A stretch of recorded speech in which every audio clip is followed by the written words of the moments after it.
네, 안녕하세요, 여러분. 워플의 이삭입니다. 오늘은 흔히 잡블로그라고 하죠. 블로그의 여러 가지 주제를 다룸으로써 일관성이 없는 블로그를 이제 보통 잡블로그라고 하죠. 블로그를 잡블로그로 운영을 하면 안 좋은 점이 크게 두 가지가 있는데요. 첫 번째는 본인이 힘듭니다. 무슨 소리냐? 내 블로그에는 진짜 여러 가지 주제가 있어서 뭘 써야 될지도 잘 모르겠고, 옆에 사람이 이거 썼는데 돈 좀 잘 나온다 그러면 나도 이런 거 써봐야 될 것 같고, 그거 막 쓰다 보니까 또 다른 주제 이슈가 막 터져가지고 막 그거 막 써야 될 것 같고, 막 항상 쫓깁니다. 마음에 쫓기고 내가 뭔가를 써야 되는 그런 방향성이 하나도 없이 블로그를 하는데, 그게 이제 블로거 자신한테도 안 좋다는 거죠.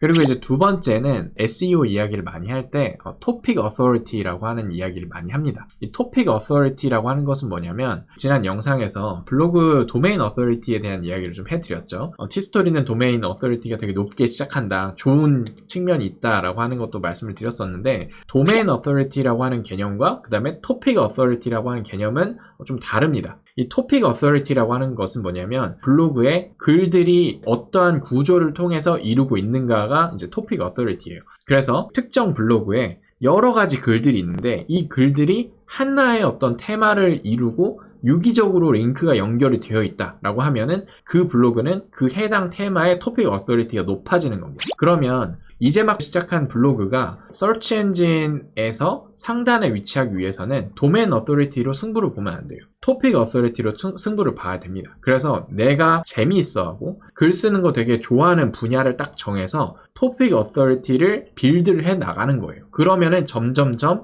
랭킹이 올라가기 시작하면서 트래픽이 들어오고, 이제 하나씩 애드를 하면서 그 해당 주제에 대한 글들이 최상단에 꽂히기 시작하는 겁니다. 그렇기 때문에 여러분이 잡블로그를 하면 안 돼요. 아시겠죠? 저도 이것을 여러 가지 이제 외국 유튜버들을 저는 많이 찾아보는데, 외국 유튜버들 사이에서는 토픽 어서리티 개념이 너무 기초 지식이에요. 그래서 외국 블로그들을 이제 보시면은 나는 여행 블로그다 하면 여행에 관련한 거 막 쭉 이야기를 하고요. 자기가 뭔가 하나를 딱 꽂아놓고 그것에 대해서 블로그 글을 성을 쌓듯이 이렇게 쌓아 올라가는 겁니다. 그러면 이제 토픽 어서리티가 쫙 올라가면서 도메인 어서리티도 같이 올라가는 그런 식의 이제 효과가 있다라는 말이죠. 그래서 잡블로그를 하면 안 된다라는 말씀을 드리고, 자, 그러면 저는 이제 어떤 것을 하고 있냐? 저는 슬기로운 통계생활이라고 하는 유튜브와 슬기로운 통계생활 홈페이지를 운영을 하고 있는데, 그 홈페이지 안에 제가 지금 쓰고 있는 블로그 글들이 올라가 있습니다. 현재 저는 지난 10월부터 워프를 시작을 해서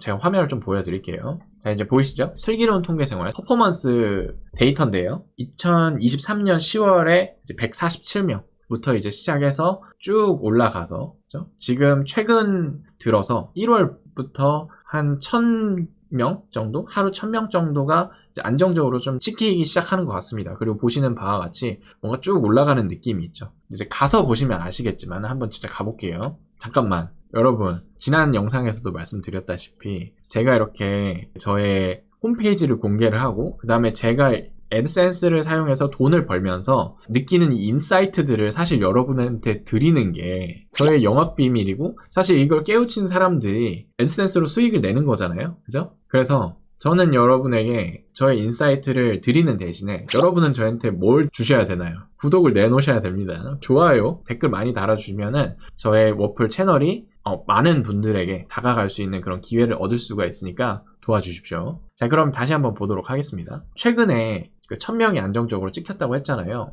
그거에 맞춰서 수익이 그래도 8불에서 이제 많게는 10불 정도까지 찍히는 것 같습니다. 요 정도, 지금 이번 달에 이제 140불 정도가 찍혔는데, 요거를 제가 잘 한번 생각을 해봤어요. 도대체 내 그 슬기로운 통계 생활은 어떤 것에서 그 광고가 클릭이 되고, 그 다음에 어떤 이유에서 이제 돈이 벌리고 있는가에 대한 이야기를 좀 해드리도록 하겠습니다. 자, 지금 보시면은 제 슬기로운 통계 생활의 큰 주제는 사실 통계랑 데이터 분석, 그리고 옵시디언이라고 하는 거, 그리고 챗 GPT라고 하는 요런 4가지 주제들이 있어요. 근데 사실 이 주제 중에서 저한테 돈을 많이 벌어주는 거는 이 옵시디언이라고 하는 거가, 여기 옵시디언이라고 하는 주제들이 저에게 돈을 많이 벌어주었고, 그 다음에 또 챗 GPT라고 하는 것이 또 많이 벌어주었습니다. 상대적으로 제가 유튜브에서 슬기로운 통계생활은 통계를 진짜 많이 하거든요. 통계 R 프로그래밍이나 이런 거 되게 많이 하는데, 블로그 수익 같은 경우에는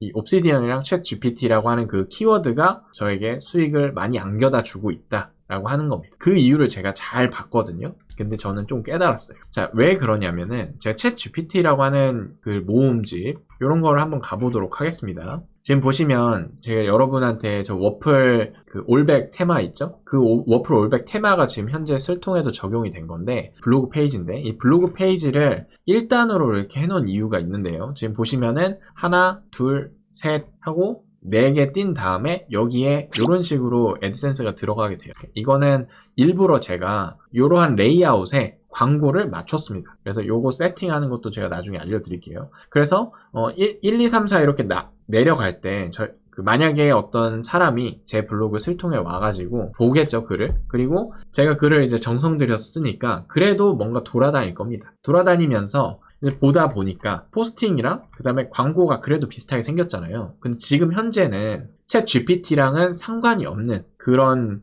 광고가 뜨는데 이 챗 GPT에 관련한 광고가 뜨는 경우가 상당히 많습니다. 그리고 저는 브라우저를 이 챗 GPT나 이런 거에 관심 없는 그런 히스토리가 하나도 없는 브라우저를 제가 접속을 해서 이런 광고가 뜨는 건데요. 그게 아니라 챗 GPT, 인공지능 이런 거에 관심이 많은 사람이 제 블로그에 뭔가 검색해서 들어왔다라고 하면은 여기 자리에 이제 뭐가 들어가냐? 광고 중에서 챗 GPT 관련한 광고가 여기 딱 들어갑니다. 근데 한국 광고가 들어가요. 아마 여러분이 그 인공지능을 만약에 관심 있어 하시는 분들은 들어가면 어떤 광고가 뜨는지 알 거예요. 심지어 저 슬기로운 통계 생활에 경쟁사라고 하면 경쟁사라고 볼 수 있는 그런 어떤 학습 사이트에 광고가 뜹니다. 근데 그게 진짜 하필이면 이 챗 GPT랑 딱 맞는 그 광고가 있더라고요. 그래서 사람들이 뭐지? 라는 생각을 너무나 자연스럽게 할 것 같고 저도 약간 그런 느낌을 받았거든요. 그래서 이런 식으로 애드센스가 돌아가겠구나 라는 생각이 들어서 뭔가 깨달음을 얻어가지고 일부러 챗 GPT 관련한 글을 좀 많이 쓰기 시작했어요. 그래서 그 광고가 떴을 때 사람들이 그 광고 클릭해서 들어가라고.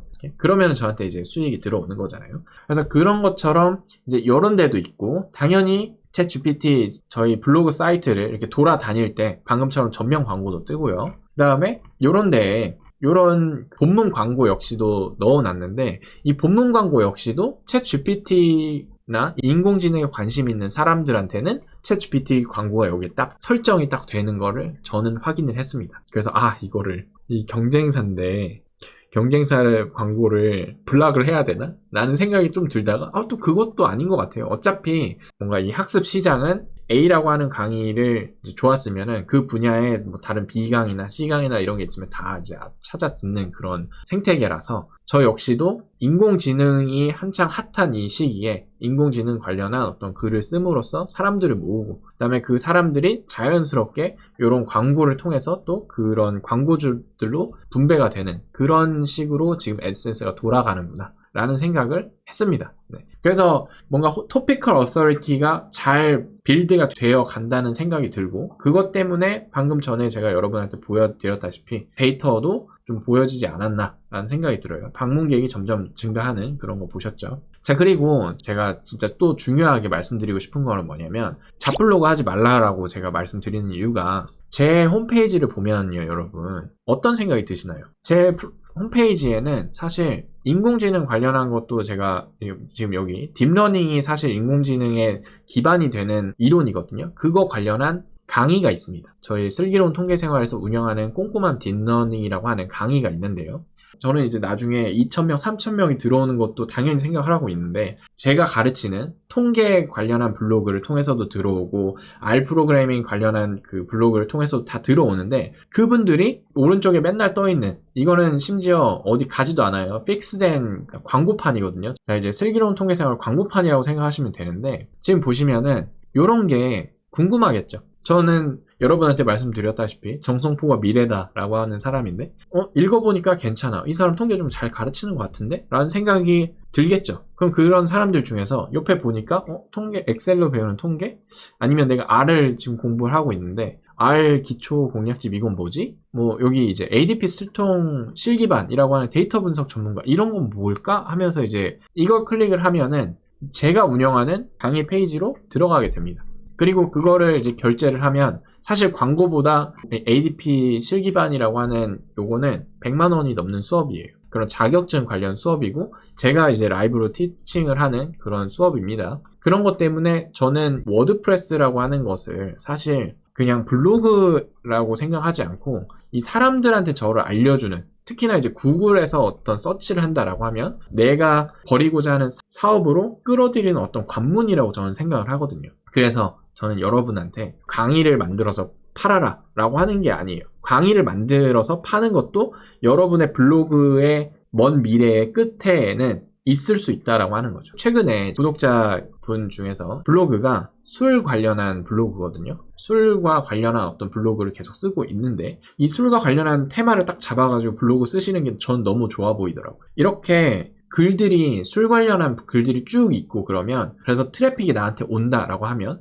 자기가 뭔가 주류 관련한 쇼핑몰을 붙여도 되고요. 그러면 수익화가 진짜 많이 또 되겠죠. 혹은 뭐 어필리에이션 링크를 단다거나 아니면 블로그가 엄청 이제 커서 사업화를 할 수 있는 기회들이 많이 생길 거란 말이죠. 주류 관련 업자들한테 이야기를 해서 이런 관련한 강의라든지 그런 것을 오른쪽에다가 이렇게 광고로 받는 거예요. 이렇게? 무슨 말인지 아시겠죠? 그래서 여러분에게 저는 잡블로그를 하지 말라라고 강력하게 말씀을 드립니다. 뭔가 테마가 있어야 돼요. 그래서 그 테마로 인해서 사람들이 모이고 그 사람들이 모인 그 힘을 이용해서 다시 또 수익화, 2차, 3차 수익화를 할 수 있는 무한한 가능성이 제 생각에는 워드프레스에는 있다라고 생각이 듭니다. 어느 정도 제가 이미 하고 있기 때문에 저는 여러분한테 좀 강력하게 말씀을 드리고, 특히나 워플을 구독하시는 분들 중에서는 잡블로그는 안 하셨으면 좋겠습니다. 오케이? 그러면 오늘 여기까지 잔소리 아닌 잔소리 해드렸고, 저 역시도 사실 많이 막